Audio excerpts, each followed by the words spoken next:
Baik, Pak Dr. Andi Hakim, ini cerita kita kan tadi kan diskusi bagaimana tentang analogi ya. Apakah bisa dalam hal ini, dalam perkara pidana, hakim itu memutuskan menggunakan analogi hukum? Itu gimana itu menurut Brother Dokter? Jadi brother, sampai hari ini masih terjadi perdebatan panjang antara ahli hukum pidana. Ada yang satu paham bahwasanya mereka mendukung analogi dalam ilmu hukum pidana, tapi ada juga beberapa tokoh dalam ahli hukum pidana ini dia tidak setuju dengan analogi. Kenapa dia tidak setuju? Karena bertentangan dengan asas legalitas.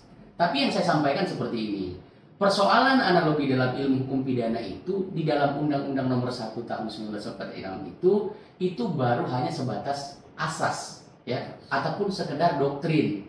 Akan tetapi di dalam Undang-Undang Nomor 1 Tahun 2023 itu dia itu sudah sebagai norma. Artinya di dalam pasal 1 ayat 2 hakim dalam memutuskan suatu perkara dilarang menggunakan analogi.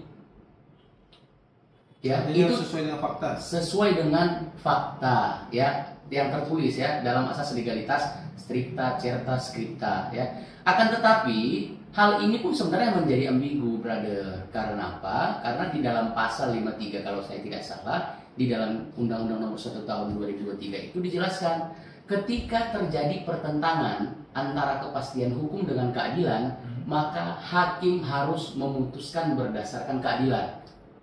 Kepastian hukum ini analogi, ya.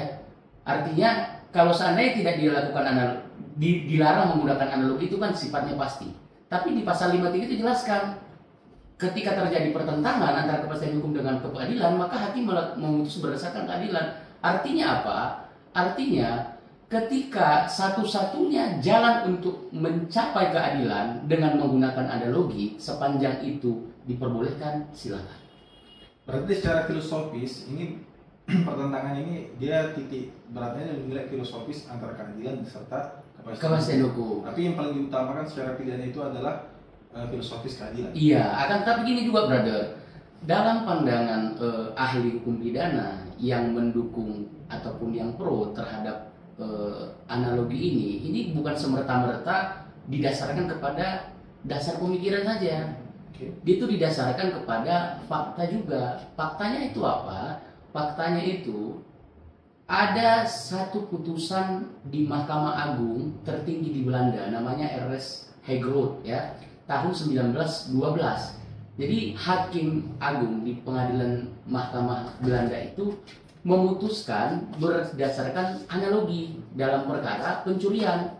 Ya mungkin sekarang kita dengar itu menganalogikan listrik itu sebagai benda, ya kan? Jadi barang dia kan. Padahal kan kalau zaman dulu kan listrik itu kan tidak nampak, benda yang tidak berwujud. Tetapi dianalogikan karena dia itu memang dapat menimbulkan kerugian bagi orang lain, itu kepunyaan orang lain, maka dianalogikanlah Jadi kebendaan.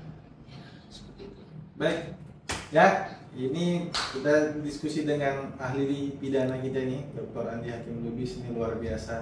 Lebih luar biasa. Oke, see you.